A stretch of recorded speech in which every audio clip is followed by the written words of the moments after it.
Let me paint a picture for you. And this is the same picture that's playing out for thousands and thousands and thousands of households right now. So your alarm goes off around 5:30, 5:45. You literally drag yourself out of bed. You got to be to work at 8. And you got to be back home by 6:30. And by the time you sit down at the dinner table, your kids are asking, why the hell are you always so tired? Well, your kids don't say hell, hope, but I don't know. You commute an hour and a half each way. That's 3 hours a day. That's 15 hours a week. 60 hours a month. 720 hours a year of your life you'll never get back. You've been telling yourself for years, man, this is, it is what it is. It's just how life is. You can't have a real career and be home with your family. Ain't no such thing as balance. Meanwhile, right now, in 2026, 58% of cybersecurity jobs in the United States are either fully remote or hybrid. That's the highest work flexibility rate of any tech field at all. And nobody is telling you that. And today we're going to fix that. I'm Rob from PassTechSearch.com, a former U.S. Army Staff Sergeant that helps people just like you pass tech search super fast. And if you're in the military, you train for absolutely free. So in today's episode, we're going to talk about, sitting in morning traffic, having to work double shifts, never being at home, and hopefully over the next 15 minutes, I can walk you through how we can change that. So the data for remote cybersecurity jobs and pretty much a lot of other tech specialties are going to be in your favor today, man. And I kind of want to show you exactly what you would sign up for and kind of what the day-to-day would look like. So here's the data. Remote cybersecurity jobs are up almost 30%. And over 50% of these jobs are either fully remote or hybrid. And that number is climbing up and up and up, higher and higher and higher every month and every year. Now, compared to other specialty lanes like software development and stuff like that, software development was right around 60% remote during 2020. That number actually dropped to around 35% after big tech told everybody, hey, man, you got to come back to this office. Data science is around 40%, and traditional like IT support roles and stuff is right around 25%. Cybersecurity is one of the last major tech categories that has expanded while still allowing people to work from home. And there's 3 really big reasons why. Number 1, cybersecurity work is naturally location independent. It doesn't matter where you are. You can make it happen. So you're going to be monitoring alerts, investigating incidents, and just analyzing threats and running penetration tests. You don't have to be on site specifically to do these things. Your tools are pretty much in the cloud. Your work is just at your fingertips. As long as you got internet connection, you can make it happen. Being at the office sometimes actually adds no value and no actual input. Caveat to this, a lot of times you may have to still go to the office. You can do what you need to do, but depending on who your manager is, depending on what's going on, they may still want you to physically come in. Even if you fix it, they may still want you to come in and do an after action review and talk a little bit about what happened. Reason number 2 is it's not enough people, man. It's a serious talent shortage. It's so severe that companies can't afford to really be picky about, oh, you got to come in office, right? According to Splunk, they got a report that says U.S. cybersecurity job shortage has over 700,000 unfilled positions and a global shortage of over millions and millions and millions of people. Reason number 3. Cybersecurity work involves assessing sensitive systems and data 24 hours a day, right? Maybe in the middle of the night, middle of the day, first thing in the morning. It's an all-day thing. Real cybersecurity centers usually run 3 shifts, So You got 3 different teams, so nothing is unsecure, nothing is not monitored. You got people watching and protecting the system and the people from multiple time zones all the time. So if you are remote, right, what does that actually look like? If you are in cybersecurity and you have a remote job, what does that actually look like? Let me walk you through it. So let's say that you're a SOC analyst, right? A security operations analyst. Your day starts by logging into a SIM system for security information and event management, right? So it's pretty much a fancy way of saying that you got a system that's going to collect and analyze all the security events across the entire company. So you're going to review those alerts, you're going to investigate anything that happened, and you're going to either fix or escalate real incidents. And then after you fix it, everything's okay, you're going to document what happened and what you did. So most SOC roles run in shifts as well. You got a day shift, an evening shift, and then an overnight shift. Fully remote SOC analysts often work from a home office, sometimes from a company provided laptop, second monitor, all that type of stuff, right? And usually the median salary in 2026 for a remote SOC analyst is anywhere from 85K all the way up to 115, while senior SOC analysts usually push towards 140, 150, even if they're fully remote. Another role is the cloud security engineer. What does their day look like? So pretty much your day is going to involve auditing cloud infrastructure, implementing security controls, hardening cloud deployments, basically meaning making stuff more secure and just responding to cloud-based security issues. So you're going to work in AWS, Azure, Google Cloud, and a lot of times, and sometimes all 3, right? Cloud security engineers are most exclusively or almost exclusively remote because the work is entirely in the cloud. You don't have to be there, right? Your physical location, wherever you located, doesn't really matter. And usually the median salary for remote cloud security engineers is 6 figures, man, at minimum 6 figures. And then for senior cloud engineers, it could creep up close to $200,000 a year, right? Let's do one more. Let's say that you are an incident response specialist, right? So basically your job is, what do you do when the alarm goes off? What do you do when an incident happens? What do you do when this shit hits the fan? So a company gets breached, your team and you get called in, you investigate what happened, you contain the incident, then you coordinate whatever the proper response is, and then you lead the recovery efforts.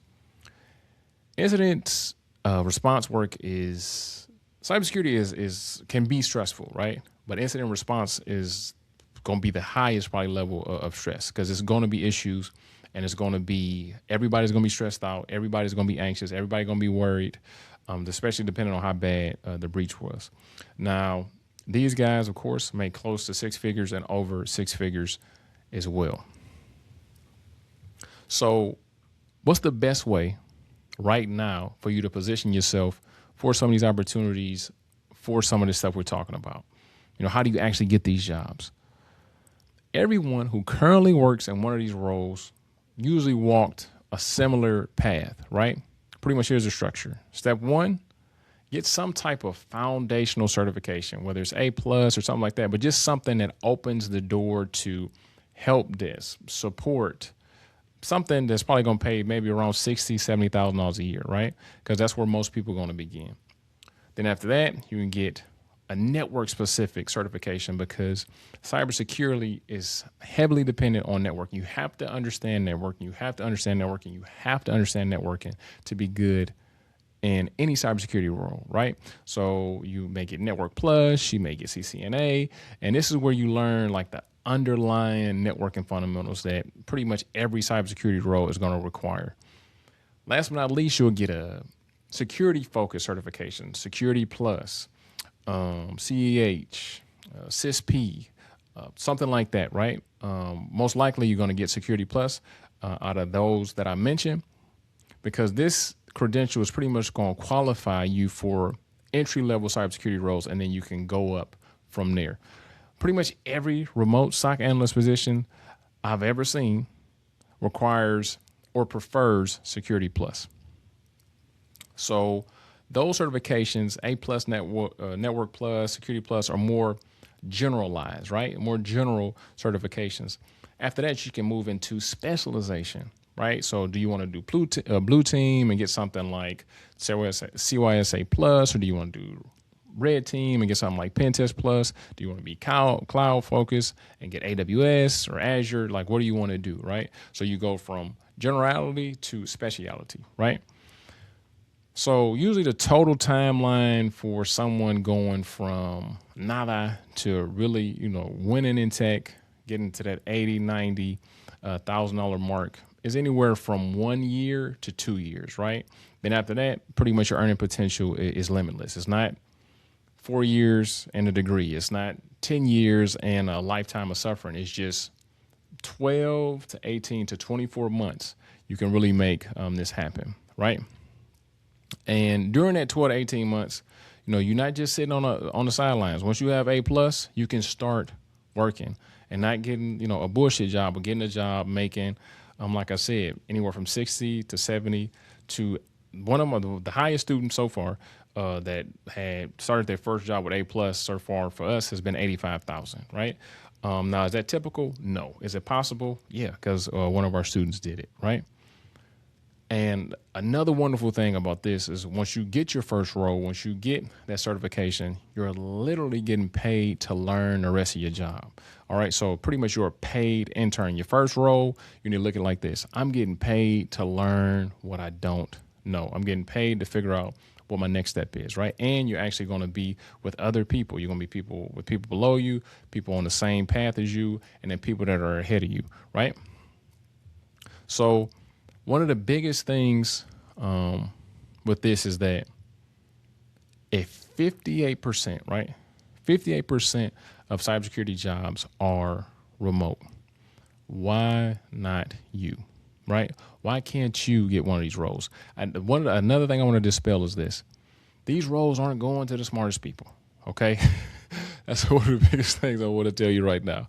Some of the dumbest people I've ever met in my whole life work in tech, and they make a whole bunch of money. They're just good at just that one thing, right? They're good at that. Crossing the street and reading books and shit, not so much. But if an incident pops up, or if it's something to do with some code, or they got to figure out a network infrastructure, they got it, right?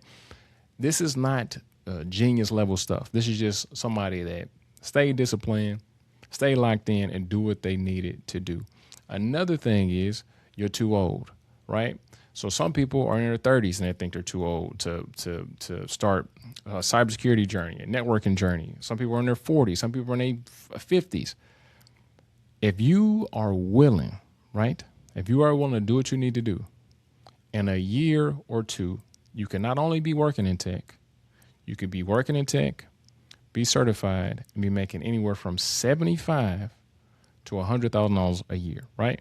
Now, the $100,000 a year mark, you have to be very strategic.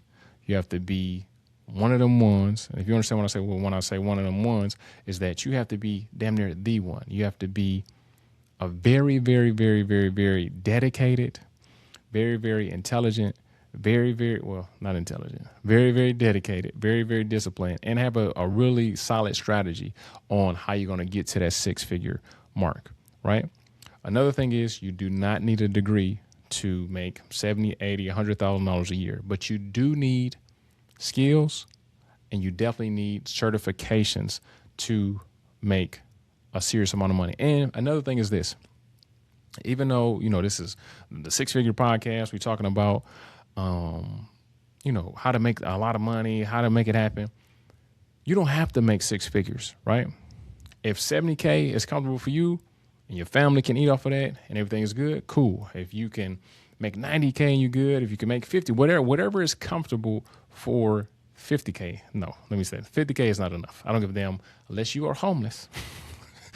50K is not going to be enough. And let me backtrack on what I just said, because of inflation, right? We want to make as much money as we can because of inflation. Inflation, when I was growing up, a bag of chips, it used to be quarter bags of chips, right? Those same quarter bags of chips, I think now are like $2, I think, right? Or like $4, something like that, right? And then the bags of chips that were $1 are now like $4 or $5. Inflation is crazy, right? Um, Everything is going up. So that means that you have to make sure that you're sharpening your sword. You got to make sure that you're reading, got to make sure that you're labbing, got to make sure you're doing simulations, got to make sure that you're getting these certifications so you can stay ahead of inflation, right? You want to make sure that whatever inflation is, that you above that, right? So if inflation is going up by 2, 3, 4% every year, you need to be making 7, 8, 10% more, right? You cannot be making 50,000 in 2012. In 2026, you're still making 50,000 because that 50,000 isn't 50,000 anymore. It feels more like 20, 30,000, right? Because the buying power isn't there, right? And I was actually reading a study not too long ago, and I want to say they said that if you were making $100,000 in the 90s, right? The equivalent, or in the 80s or something like that, the equivalent to that, no, 75. You're making $75,000 in the 90s. You would have to be making damn near 200K to have the same buying power, right? Meaning that in the 90s, people that were making 50K, you could buy a house, you could buy a car, you could raise a family. That shit, you can't do that shit no more on 50K. You cannot do that on 50K anymore, right? So I'm proud that you guys are here, right? I'm proud you guys are listening to me, but it's time to execute. If you've been listening to me, if you want to get into tech, now is not the time just to be listening. Now is the time to execute. Other than that, I will see you guys in class. This is Ron from PassXSearch.com, the guy that helps you pass A+, Net+, Security+, COSA+, and a bunch of other certifications in 30 days or less.